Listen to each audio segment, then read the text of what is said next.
Hello, everybody. Welcome to another episode of The Hard Truth.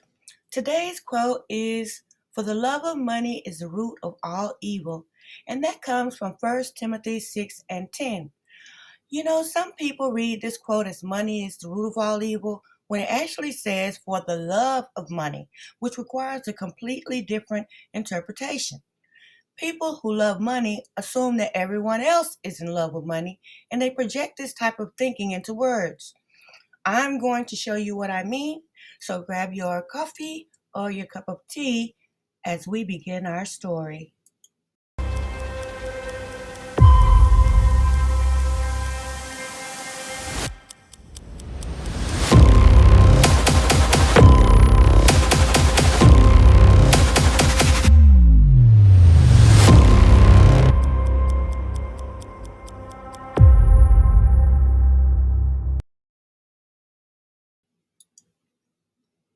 I want to start with a little bit of this interview with Ursula von der Leyen, okay?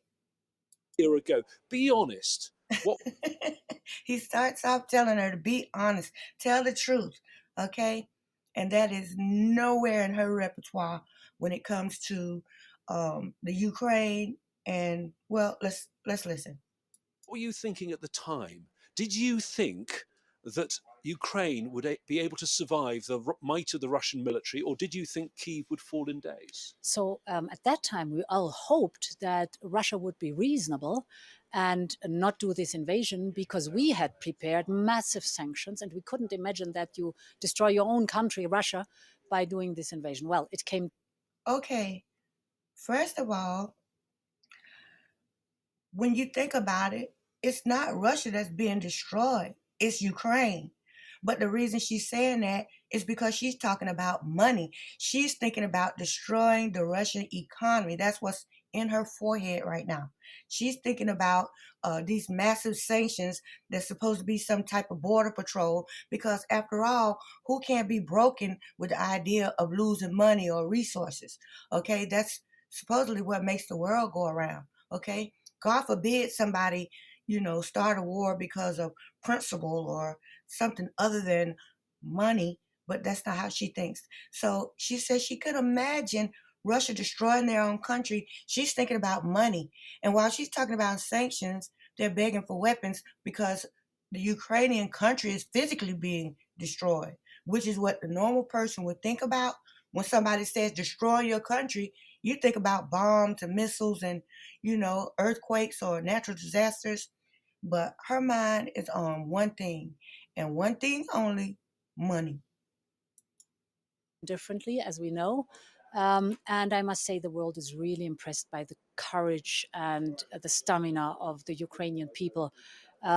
Okay, the world is horrified by all of these pictures that we saw, especially in the first 6 months, of all the violence and deaths and disgusting things that have happened in Ukraine when basically the Russian mainland remained untouched.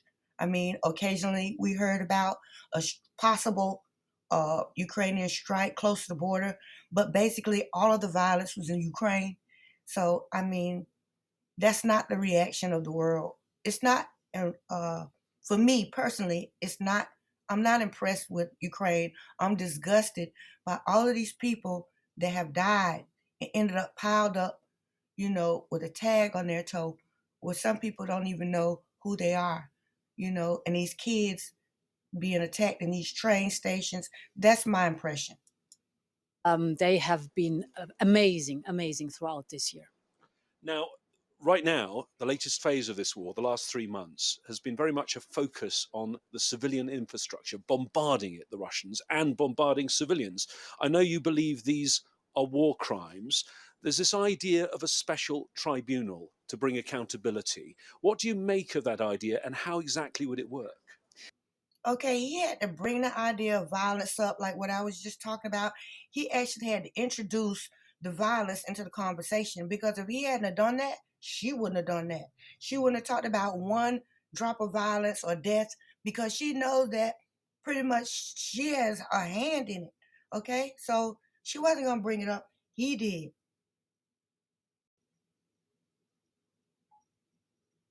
tribunal to bring accountability. What do you make of that idea, and how exactly would it work?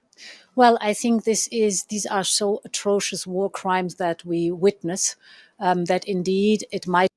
Okay, now she want to talk about atrocious war crimes. It's like her eyes are looking off in the space. She's trying to access some information, kind of rewind back to Mariupol or you know Buka. She's trying to pull something up in her imagery so that she can even have a conversation about it. Because when they first started talking, the only thing that was in her mind was a wallet. Might call for a special tribunal. And this shows that this is an extraordinary situation and that it really needs a strong reaction of the global community. Nothing. I'm going to stop right here because we're not going to get anything of substance. Okay? She's being polite. She's clearly struggling to try to address these questions when it's about the actual war and not finance and Russia's economy. She's going to struggle through that whole thing. So what she basically just told us is that she was so confident of her money game that her money game would keep Russia in check, that there was no plan of action in case they did invade Ukraine. That's basically what she said.